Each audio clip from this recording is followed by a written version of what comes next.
Media को कैसे पता था कि करणवीर टॉप 2 में जाएंगे, क्योंकि किसी को भी ये चीज़ नहीं पता थी कि करणवीर टॉप 2 में जाने वाले हैं। वोटों के हिसाब से कोई भी नहीं कह रहा था। इनफैक्ट जो रिव्यूज़ करते हैं, जो उनके सपोर्टर हो चुके थे, उनको इस बात का यकीन ही नहीं था कि करणवीर शो को जीतेगा।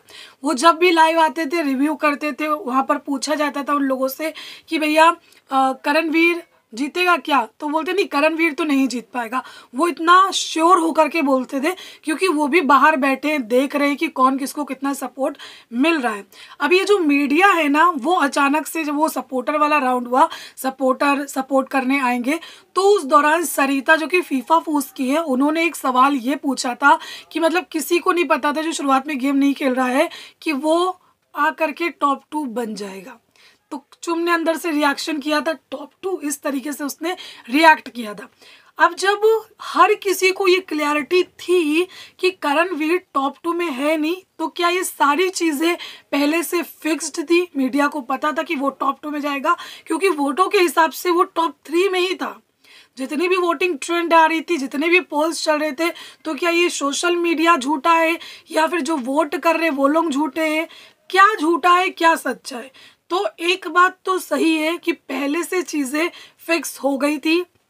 मीडिया आ रही थी उसको सपोर्ट करने के लिए, फिर दोबारा से सपोर्टर उसको बुलाया गया उसको सपोर्ट करने के लिए, उसके गेम को सही करने के लिए उनके जो लोग थे वो आए, छठे हफ्ते के बाद उनको बुलाया गया।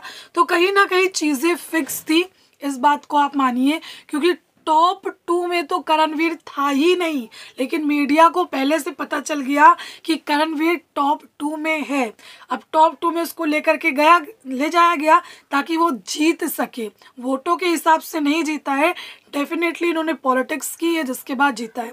यहाँ पर रिपोर्टर्स ने विवियान डिसीना और रजत दोनों के लिए कहा था कि आप ट्रॉफी कैसे जस्टिफाई करोगे।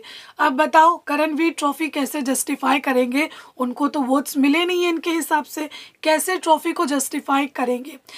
इतना गुस्सा आता है ना जब कोई चीज़ गलत होती है। देखिए, जब बिग बॉस 16 था, हम लोग प्रियंका चहर चौधरी को सपोर्ट कर रहे थे और उसके गेम को देख करके, लेकिन वो जीत नहीं पाई थी, बुरा लगा था। लेकिन इस बात का ज़रूर पता था कि MC स्टैन को प्रियंका से ज़्यादा वोट्स आए, जिसकी वजह से चलो उसने उतना कुछ नहीं किया, वो जीत गया। जब ये या तो ये क्लियरिटी बोले कि वोटों का शो नहीं है, ये हम उसको जिताएंगे जिसको हम चाहेंगे, तब चीज़ें समझ में आती है। लेकिन ऐसा झोलझाल करेंगे तो चीज़ें बिल्कुल भी समझ में नहीं आएंगी। तो क्या कहना चाहोगे, ज़रूर बताना। Thank you.